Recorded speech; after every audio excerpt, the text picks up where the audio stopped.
Leigh Johnson, welcome to the Lean Out podcast. I'm happy to be here. Good. So tell us a little bit about yourself. Tell us what your work-life balance is like and tell us about things that you do and things you're interested in. Sure. So backstory, I am a family physician. I live in Johnson City, Tennessee, which is the very eastern corner of Tennessee in the mountains. I'm an Army veteran. I was in the Army for the first part of my career, residency, and a few years after. And then I was in academic medicine for about 8 years, and then have been in private practice for the last few years, although I left that job in January and have not been working since. So work-life balance-wise, over the years, like many of us, have moved more towards, I think, a better balance on my plate. Exercise is and always has been really important to me. So finding time to move my body, whether that's running or biking or doing CrossFit or something along those lines, has always been an important way for me to relieve stress, to center myself, to get my thoughts together. If I'm really struggling with anything interpersonal or professional or a hard conversation, then a long run or a hike is where I find my voice to have those tough conversations. I have a husband and two young boys. My kids are 7 and 4, about to be 8 and 5. So a lot of my time out of work is spent with them. We're a family who likes to be together and likes to be outside and likes to travel. And so we do all those things as much as we can.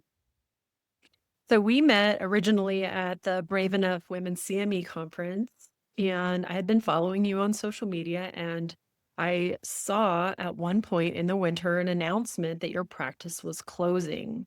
And you were in the headspace of, I'm not really sure what I'm going to be doing. So tell me about what led up to that, what happened, and what you have decided to pivot to now. Sure. So I have had two partners, and the three of us were in a small clinic, three family physicians, all women, in a small clinic since August of 21. We'd had some ups and downs, as you do. It was a private practice model. The company that we were working for, which was a multi-specialty, kind of medium-sized company, hit some financial trouble. And that was due to a number of factors, as it often is. Some outside of people's control, Medicare reimbursements and things like that. Some poor hires, just all kinds of stuff that sort of coalesced and led the company to hit a moment where they were really struggling. And one of the levers that they pulled to increase their cash flow was to stop paying their physicians. And when that happened, which was last summer, my partners and I, who again had kind of a rocky road with this company since the beginning, we sort of said that's it for us. We're not open to working for free. And, there are plenty of arguments to be made that the company would right itself and it would be short term and all those things. But we all just felt like this is the time for us to move along. So we gave notice, we submitted our letters of non-renewal in, I believe it was August of last year. So we had a good long runway before we closed our clinic, which was in January of this year. In that time, we started exploring other options. The three of us worked very well together, loved being partners, very much wanted to stay as a unit, and talked to a couple of other entities in town. Over those last few months, we really thought we would get picked up or absorbed or bought out, or however you want to say it, by another entity in town. And that ended up falling through, I think in like probably November-ish, that sort of fell through. And so it became clear that we were not going to have a next step lined up by the time we left. And that was really hard. So January 6th was our last day, and January 7th, we had no job. And that was very tricky because people sort of almost don't believe you. You know what I mean? We would tell our patients, we would tell our friends, like, yeah, we're closing our clinic and we don't know what's next. And our patients would sort of go, well, but where can I come see you? And we would say, I don't know. I don't have a clinic. I don't know where I'm going to be. And they would say, okay, but where can I find you? And so that conversation that we had many, many times was really tough. So the three of us still were and are intending to stay together. So over the next couple of months, we started having other conversations with a couple of other entities. The town where we live is not that big. There's not that many folks you can work for. And so it's not as if we had endless options. We started talking to another employer, and that was looking really solid. And we, like many people, have a non-compete clause in our prior contract, and that's a year for a certain distance outside of our clinic location. And we had this call with one of our attorneys it was like either late January or early February. And he said, you can try to fight the non-compete, certainly, but that's time and money that may not be well spent. You may not win. So he said, I would just really encourage you to just go outside the area till next January. Go to the next town over, go to the next county over, do something different till next January. And I left that call pretty ticked off because I thought, yeah, it's easy for you to say, like, you're a lawyer. A lot of your work is remote. You do Zoom. I'm a family physician. Like, I go to the office. I have relationships with people, and you're sort of flippantly saying, "Oh, just make them drive an extra half hour," when many of them are driving already a pretty good distance to see us. So I was pretty ticked off. And once that sort of calmed down, I thought, all right, well, what am I going to do? Can I stomach driving to the next county over for, 6 or 9 months or something like that? And in fact, the employer that we are intending to work for next year offered us that opportunity. They said, you guys, we have an office next county over. You guys can go there temporarily, and then we'll move you back in January. But, again, that's moving patients and all those things. And I just had this vision of kind of biding my time for this year, for the remainder of 26, and just feeling like I'm just waiting around for something. And I don't do that very well. So my family had some conversations, and we started exploring other options. And so I took long story short, long story long, I guess, I took a 6-month contract in New Zealand. And so we'll be going there from July to January and then coming back. It's so exciting. And I want to talk all about how you decided on that and what that is going to look like. But it sounds like this was a super stressful situation between the time when you decided to separate from them and then when you closed your doors. What was that like? That was stressful, but honestly, it had been stressful for so long prior to that that it almost felt like a little bit of a relief to have just made a Mm. decision. You know how big decisions in your life, it's actually more stressful to be on the fence than just once you get off it one way or the other. Yes. Once we got off the fence and said we're leaving, and we had a date that was the end of our clinic, that was a bit of a relief, even though we didn't have a next step or a plan lined up. And not having a next step or a plan lined up was and is really stressful. Fortunately, none of us were in a financial situation where we needed to find something right away. But the hard thing about what we do for a living is it's not like you can apply for a job on Monday and start working on Tuesday. If I had applied and gotten hired the day that our clinic closed, there's still 3 months of credentialing that has to happen before I can start working. So that is even more stressful because there's this delay between when you choose a job and when you actually get a paycheck. So that kind of factored into our decision making. But it's been really hard not to have a next step and to be asked about it over and over and over every day and not have an answer. Yes, because I'm sure everyone asks you, what are you going to do? Yeah. Patients are asking you that, and you live in a small community.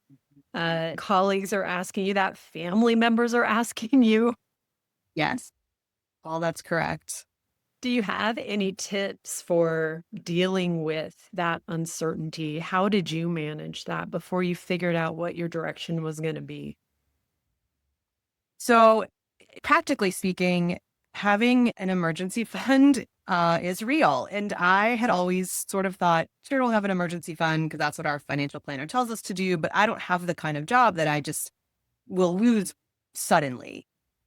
And maybe that's true and maybe that's not. I mean, doctors do lose their jobs suddenly sometimes, but even so, it allowed us to know that we could survive a few months after the closing of my clinic without a ton of stress and force to take a job I might not want. And so having an emergency fund really is a wise decision. If or when you can make that a priority, it makes a huge difference. And then the uncertainty was kind of an exercise in asking myself questions that I hadn't asked myself in a long time. And I really tried to be open to anything. Do I want to be in medicine? Could my family move? Could I do another residency? Could I do things I've never considered before? Could we sell our house? I mean, things that I had always said, like, oh, we're not going to move. I'm not going to do another residency. I'm going to stay in medicine. But why not ask yourself big, broad questions that you've maybe never considered before and just go through the exercise of saying, no, for all these reasons, we really do want to stay in our town. Moving's off the table for our family for a lot of reasons. Um, you know, do I want to stay in medicine? Yeah, I do want to stay in medicine right now. Maybe not forever, but right now it feels like the right choice. And do I want to do another residency? I actually did look into doing a palliative fellowship, which I still think would be super interesting, but the closest one is a couple hours from us. And to risk benefit and the kind of pro con of being separate from my family didn't work out for us for right now. So, but just having the opportunity to reflect on what's important to me, what are my values, what do I want out of my job and career. And I've had the opportunity to do that a few times in the last few years. I always come back from the conference where we met, the Brave Enough conference is always a reflective time for me in that way. And it does make me go back to what are my values? Am I living in line with those? What do I like about my job and not like? Can I change any of it? Am I in the right space professionally and personally, but mostly professionally? And so, yeah, I just asked myself a lot of questions in the last couple months. I love that answer so much. I have never had anyone say that, and I think it's wonderful. The emergency fund, definitely very, very good advice, but also the idea that you would use the uncertainty as an opportunity to be very open and like sky's the limit. Let me Mm, ask myself a ton of questions and let me reflect on it. Because even if you kind of inherently know the answer, just going through it, like you were saying, of could we move? Should we sell our house? Just going through it again and kind of reminding yourself of why that helps you to remember your values too. And then in the long run, the whole picture you will form your decisions based on that and your directions based on that. And so it's like an opportunity to remind yourself of what really matters. yeah, I think, as you say, like asking yourself those questions, the point is not to necessarily make a change or to find new answers. You might come Mhm. back to the same answers you've had for 10 years, and that's good too, to reaffirm your answers to those hard questions. And I think that because our work life my partners and I had been so stressful and so fraught with just negativity and tough choices for so long, I was really having a hard time finding the headspace to ask myself those questions while we were still in it. So I was really thankful for the opportunity to actually not be working for some time and just have the headspace to really reflect. I think some people can do it both. And I like to think if I'd had to, I could have found some opportunities to retreat and to ask myself some hard questions. But it has been a gift to have the headspace to not have to go to work every day, focus on patients, which is so emotionally consuming Mhm. for many of us, and then come home and focus on my family, and then also try to ask these hard questions. So I'm thankful for the gift of that space to try to find some answers. Yeah. What did it feel like the first day? Like when you're getting up and you don't have to go to clinic or, you have nowhere you have to be. What was that like for you? It's probably been many years. It has. It's been great actually overall. I gave myself a couple of days to just wallow, kind of bed rot, just nap or don't get out of my pajamas, watch a movie, get my kids off to school, do all that, and then just sit. And I did that for I don't know a day or two, and then got back to my normal go to the gym, go for a walk, read a little bit, work on our family's budget, like just the stuff that I sort of do every day to keep things going. Um, I have really enjoyed not working, to be truthful, more than I expected. I don't know. I suspect I would probably get bored after many months of it. But I'm almost 3 months in, I guess, and I have really enjoyed it. Outside of the stress of knowing it has to come to an end at some point for financial reasons, I can't not work indefinitely. I do have to go back and earn some money for our family, but otherwise, it's been pretty enjoyable. So besides researching, doing a bucket list item of going and working and living in New Zealand, what kind of things have you been filling your time with? I've been connecting with a lot of friends over coffee or lunch. So a lot of folks, when we kind of announced the time, reached out and said, "Great, let's go Let's for get coffee. together. Let's get Yeah. together." And so it's actually been fairly social. That's been really fun. I've done a bit of volunteering, helping out with some work that a board I'm on has been doing, volunteering at my kid's school, volunteering, helping a friend paint a new restaurant she's opening soon, just some little bibs and bobs here and there if folks need help. A friend is going through a tough divorce and just needed somebody to go with her to some bank and errandy things to just have a support person. And it was like 9 a.m. on a Tuesday that she needed to do it. And I was like, I'm available. So, that has been a gift as well, to just be the person that some people will call and say, "Hey, I know you have some free time. Like, can you help me with this?" I used to go to the gym in the morning at 5:45. Now I go at 10 or 10:15 in the morning. So I just have shifted my workout to the middle of the day to works kind of better for our family right now. So lots of different stuff. And then a bit of traveling. I went to Belize by myself for a couple days. Ooh, cool. So that was really fun, just to travel by myself, which I hadn't done in a really long time. And then you've gotten the sense from the conversation that I like to travel. And so that has been nice. I have a couple of trips lined up to see a couple of my really close girlfriends for a couple days at a time before we head off to New Zealand this summer. Cool. Now tell me a little bit more about that. How did you decide to take this plunge and do a job in New Zealand? I went to New Zealand on vacation when I finished medical school, which was 20 years ago, with one of my girlfriends from the army, my friend Malia. She's a pediatrician. And we just, when we were finishing med school, said, we've got a little bit of time between med school and residency. Let's do something really cool. So we went to the South Island of New Zealand for about a week and a half and just had the most magical trip. And for 20 years have joked about, we'll go back and we'll open a clinic and we'll open a primary care clinic, somewhere where we visited. And so then after we had that really challenging conversation with the attorney where he said, just do something else till next January, it was all of a sudden in the movies when they do like the close up of a lock unlocking and it like clicks, that's how it felt in my brain. Like Yeah. one day it just went, like, we could go to New Zealand. I've wanted to do this forever, for 20 years. It's very hard in the field that I'm in to just say, "Oh, I'm just going to take a year off, see ya." Like, have these deep longitudinal relationships with patients. And so just breaking that for a period of time feels really awkward. But now that those relationships are on pause anyway, due to my job circumstances. And so it just felt like, why not? I had joked about it when we were closing the clinic, and I would talk to patients and they would say, "What's next?" And I would say, "I don't know, maybe we'll go to New Zealand." And I did not believe it. And then it just felt like the universe was offering us an opportunity to do it.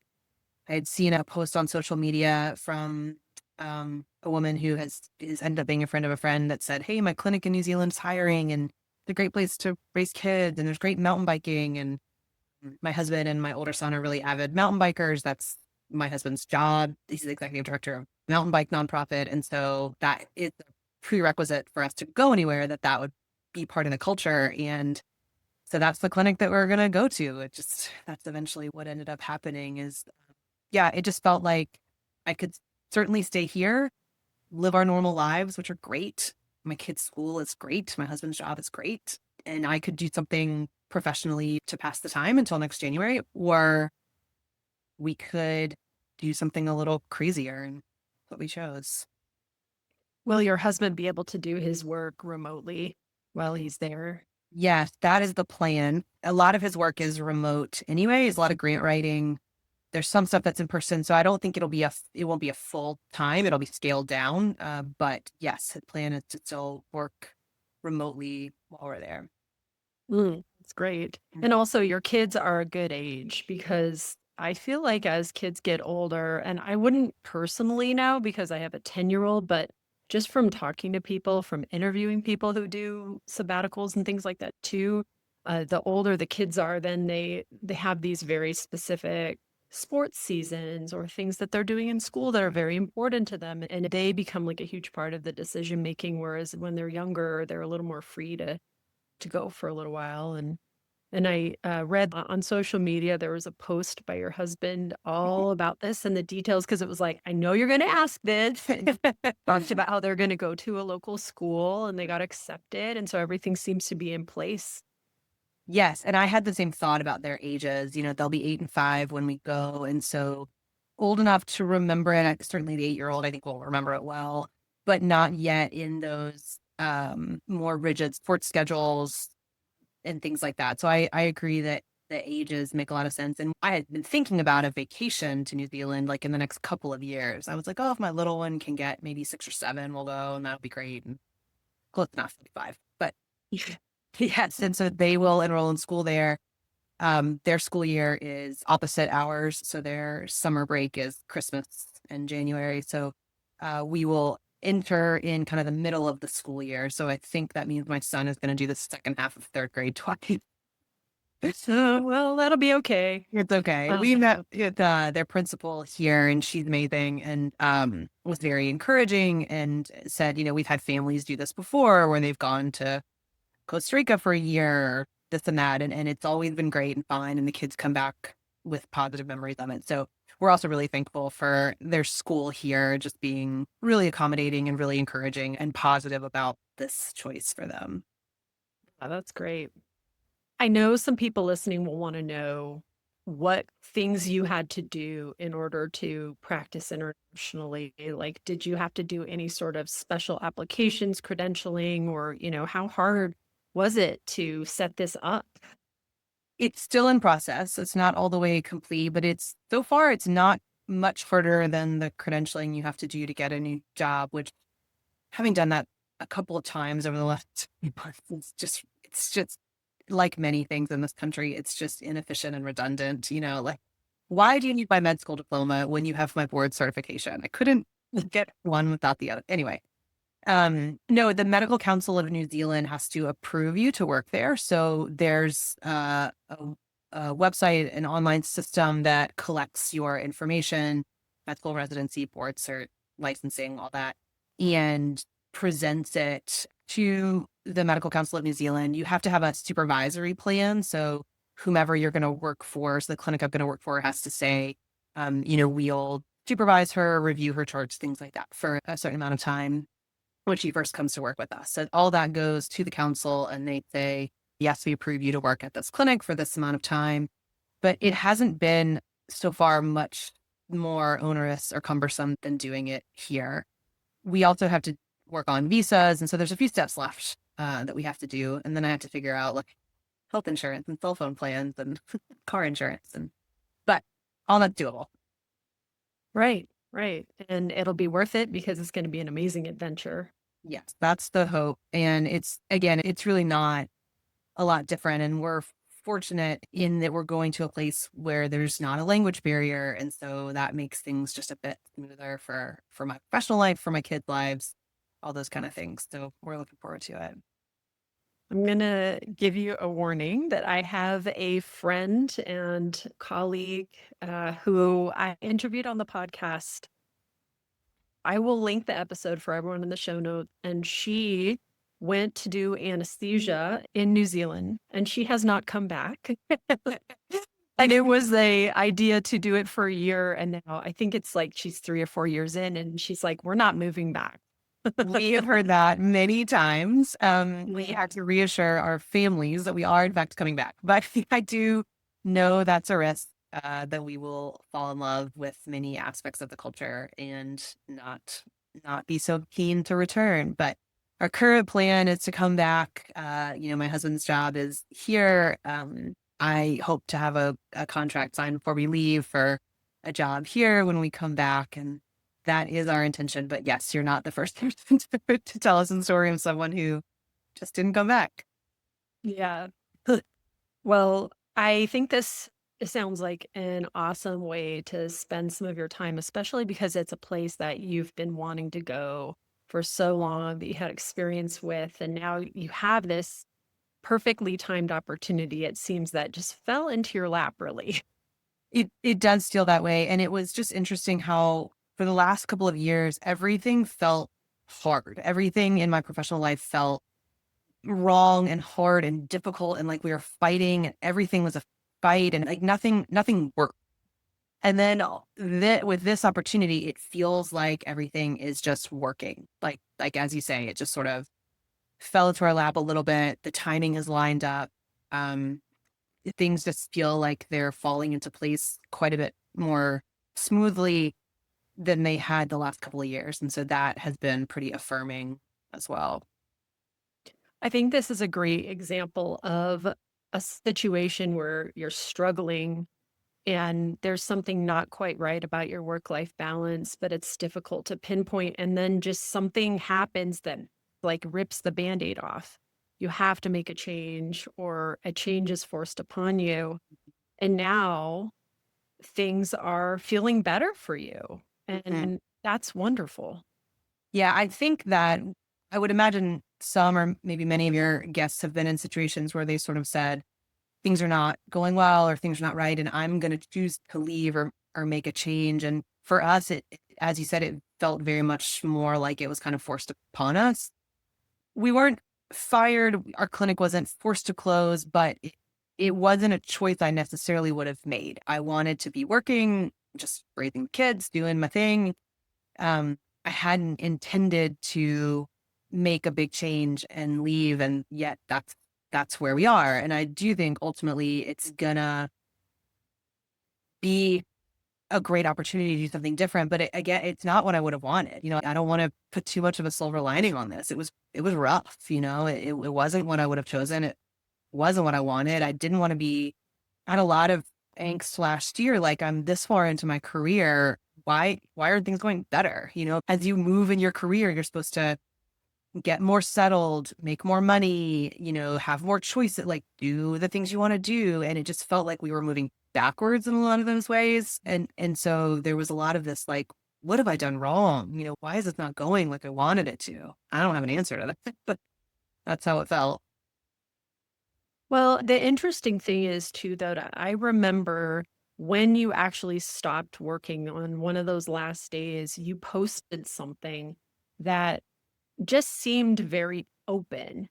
And I was very admiring of that because it wasn't like it did not have a tone of this sucks, although that may have been some of what was going through your head, but it was like, well, I am now in this situation where I have a tremendous amount of free time, and hit me up if anyone wants to do anything. And like, if you have any opportunities, and it wasn't just work opportunities that you were looking for, it was kind of like everything. And I thought the openness when something changes like this was probably a really good trait to have. And is there any kind of way that you would attribute that? Like, how did you cultivate that feeling of openness? I would say that there's a couple components to that. One is that what we do is pretty intense. And so having time off with no work felt like such a radical change. And I knew it wouldn't last forever. I wasn't leaving work for good where I had years ahead of me of doing whatever I wanted. I knew it was finite and I didn't want to squander that opportunity. So, there are moments in my career that I've been envious of people who don't work or who work less or have more flexibility. And so, I'm like, listen, now's the time. Now's my chance to go for a hike in the middle of the day on a weekday and to have a long lunch with a friend. And so I think that there was just a sense of this is an opportunity. It came out of pain and turmoil. Nevertheless, it is time, which is our greatest gift, really.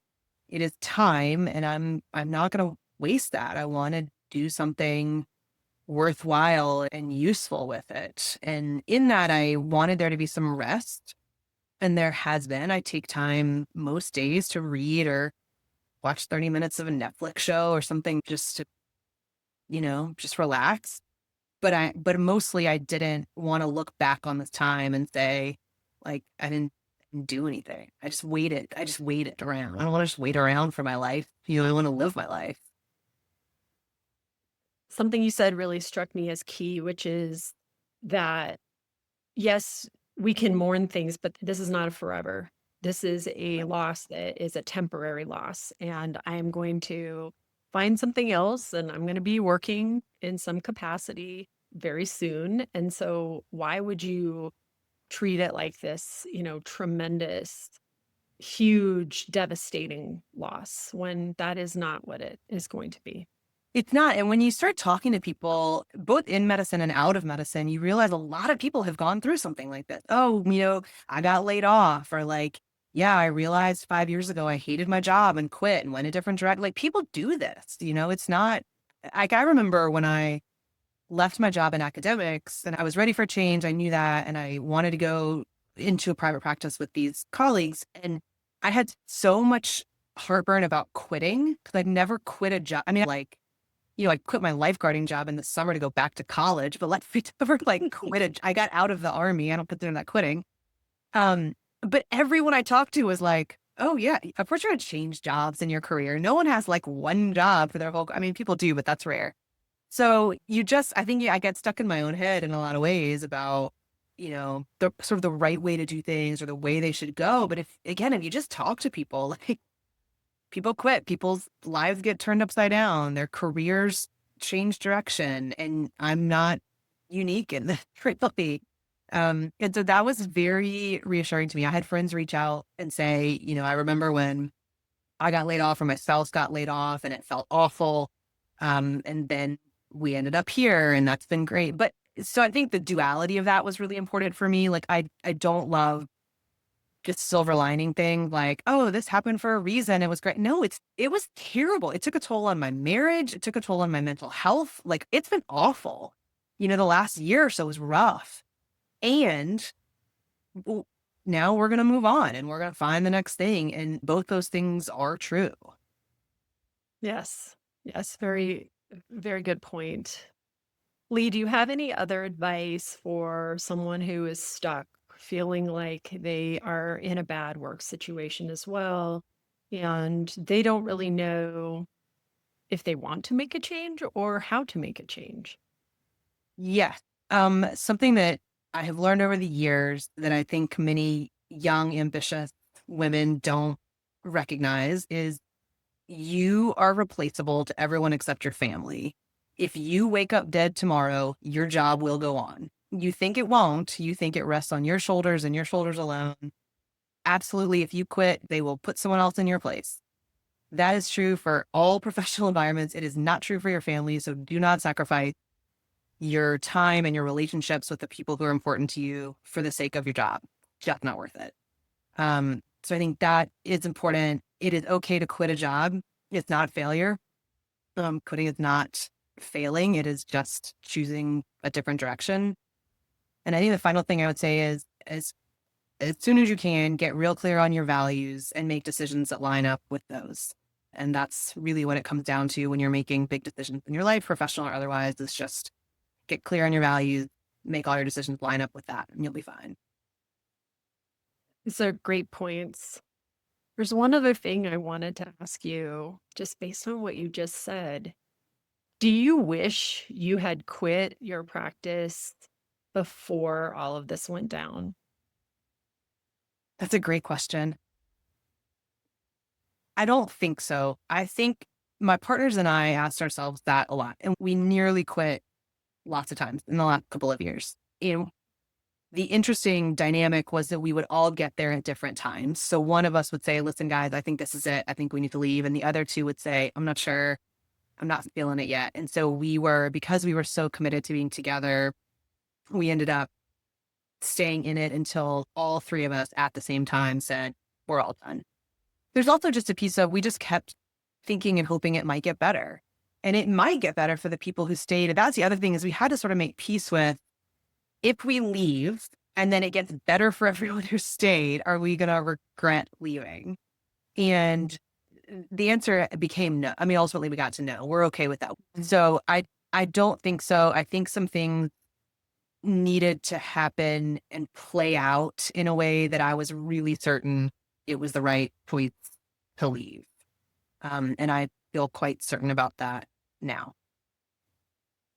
It kind of like came to me as you're talking about quitting is not a failure. And I was like, well, you could have quit sooner, but what you Mm, said makes total sense because there was other dynamic involved. You loved working with your partners and there are mhm. other situations. And the idea of everyone being on board at the same time, that makes sense. Well, Leigh, this has been a pleasure. I have enjoyed talking with you. I'm excited for your next endeavors. Let people know where they might be able to contact you if they want to ask you a question or learn more. Sure. Well, and thank you. I have also really enjoyed the conversation. It's been just fun chatting with you. You can certainly reach me on social media. I'm happy to have conversations or talk to like-minded folks or give encouragement. I don't have a lot of answers, but I have a lot of opinions. So I'm going to share that where I can. Awesome. Thank you so much for being on the show today. Thank you very much. Have a great day.